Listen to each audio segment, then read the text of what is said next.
नमस्कार दोस्तों, मैं हूं ब्रिजिक दिघे और स्वागत है आप सबका भगवत गीता के इस नए सेशन में।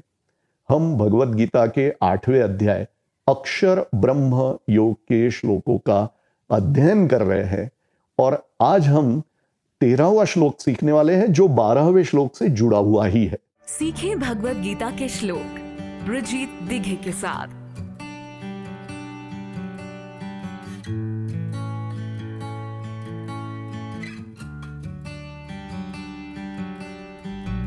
ओके, तो 13वां श्लोक हम शुरू करें अध्ययन उसके पहले हम 12वें श्लोक का एक बार पुनरावर्तन कर लेते हैं, क्योंकि ये जो 13वां श्लोक है ये 12वें श्लोक के कंटिन्यूएशन में ही है, उससे जुड़ा हुआ ही है।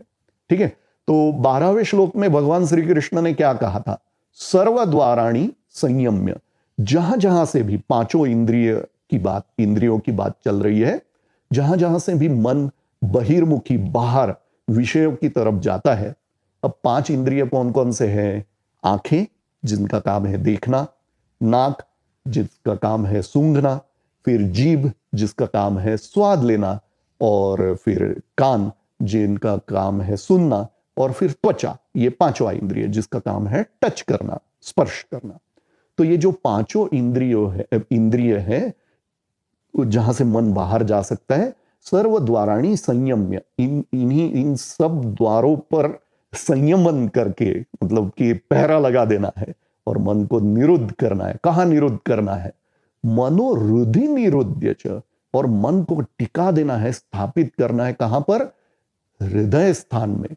और मैंने ऑलरेडी आपको बताया कि हृदय स्थान में क्यों मन को स्थापित करना है, इसका क्या मीनिंग हुआ है? भाव से, प्यार से, भक्ति से, श्रद्धा से। ठीक है ना, मतलब ऐसे ड्राई ड्राई नहीं, रस पूर्वक, है ना, मस्त होके मन को हृदय स्थान पर स्थापित करना है। और क्या? मूर्धन्याधायात्मनः, मूर्धनि आधाय आत्मनः प्राणम, प्राणों को सिर की चोटी पर स्थापित करने के बाद आस्थितः योग धारणा, इस तरह योग धारणा में स्थापित होना है। अब ये स्थापित होकर के फिर क्या करना है, ये भगवान श्री कृष्ण 13वें श्लोक में बता रहे हैं। तो हम अब 13वें श्लोक का अध्ययन शुरू करते हैं। पहली लाइन, शब्दों का परिचय। ओमित्येकाक्षरम, ओम इति एक अक्षरम, एकाक्षरम, ओम इति एकाक्षरम, इन सभी शब्दों की संधि से बना है ओमित्येकाक्षरम ब्रह्म व्याहरन माम अनुस्मरन। ओमित्येकाक्षरम ब्रह्म व्याहरन माम अनुस्मरन, ये 3 शब्दों की संधि से बनाया है।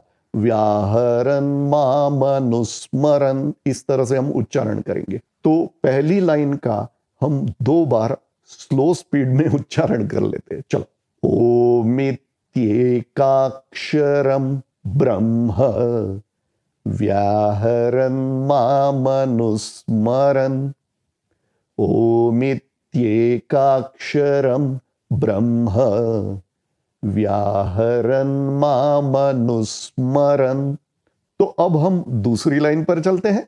यह प्रयाति त्यजन देहम, यह प्रयाति त्यजन देहम स याति परमाम गतिम। स याति परमाम गतिम का अर्थ होता है उसे परम गति प्राप्त होती है। स याति परमाम गतिम। ठीक है, तो दूसरी लाइन का भी हम 2 बार उच्चारण कर लेते हैं। चलो यह प्रयाति त्यजन देहम स याति परमाम गतिम, यह प्रयाति त्यजन देहम स याति परमाम गतिम। इस 13वें श्लोक का हम एक बार पुनरावर्तन करते हैं और फिर अर्थ समझते हैं। ठीक है, ओमित्येकाक्षरम ब्रह्म व्याहरन मामनुस्मरन, यह प्रयाति त्यजन देहम स याति परमाम गतिम। ओके, तो जो 12वें श्लोक में बताया उस तरह से योग धारणा में स्थापित होने के बाद ओमित्येकाक्षरम, ओम इति एकाक्षरम, ओम की बात चल रही है। अब मैंने अगले श्लोक में आपको पहले ही बताया था कि जो नाद होता है या कोई भी आवाज, वो दो चीजों के टकराने से या घर्षण से होती है, ठीक है ना, आहत। लेकिन ओम जो है उसे अनाहत कहते हैं। अनआहत मतलब जो बिना टकराए स्वतः जो नाद पैदा हुआ है। और जो परमात्मा है उसका नाम क्या है? ओम है, एक अक्षर, अक्षर। इसलिए अक्षर का अर्थ ओम भी होता है। अब ओम का उच्चारण करना, तो मुंह से उच्चारण करना, ये तो एक बात हो गई। लेकिन जो योगी जन है वो ध्यान की गहरी अवस्था में ओम को वो सुनते हैं, ठीक है ना।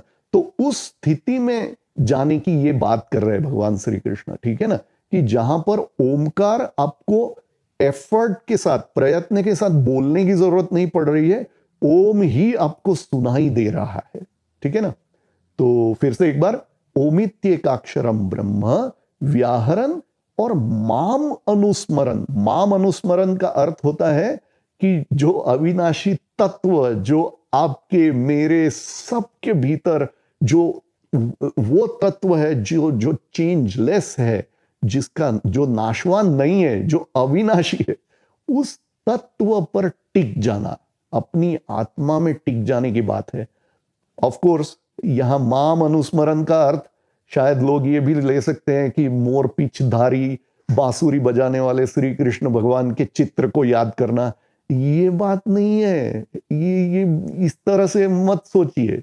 भगवान के शरीर की बात नहीं कर रहे हैं, भगवान अपने परमात्मा भाव की बात कर रहे हैं, जो शरीर के तो कहीं परे है। मन, बुद्धि, चित्त, अहंकार और शरीर, इनके परे जो परमात्मा भाव है, जिसमें बिल्कुल भी बदलाव नहीं होता, उसके बारे में, उसमें टिकने की बात चल रही है, ठीक है ना। उसको कहेंगे माम अनुस्मरण, ठीक है ना। अब हम दूसरी लाइन पर चलते हैं।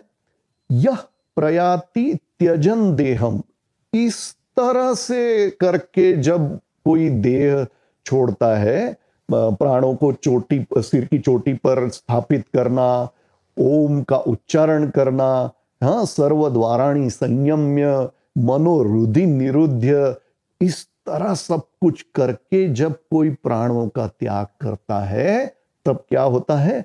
स याति परमाम गतिम, उसको परम गति मिलती है।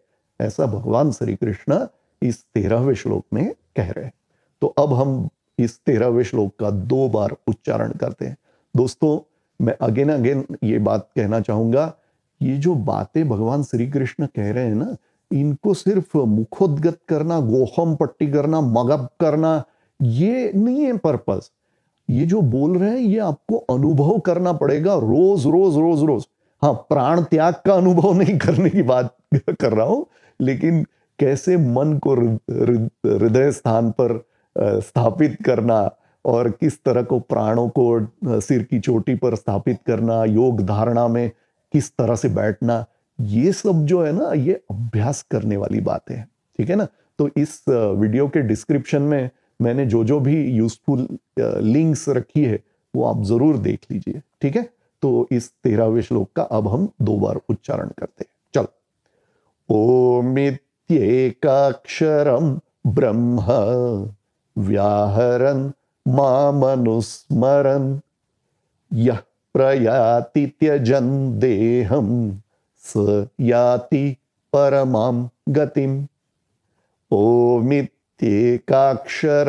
ब्रह्म व्याहरन् मामनुस्मरन् यः प्रयाति त्यजन् देहं स याति परमां गतिम्।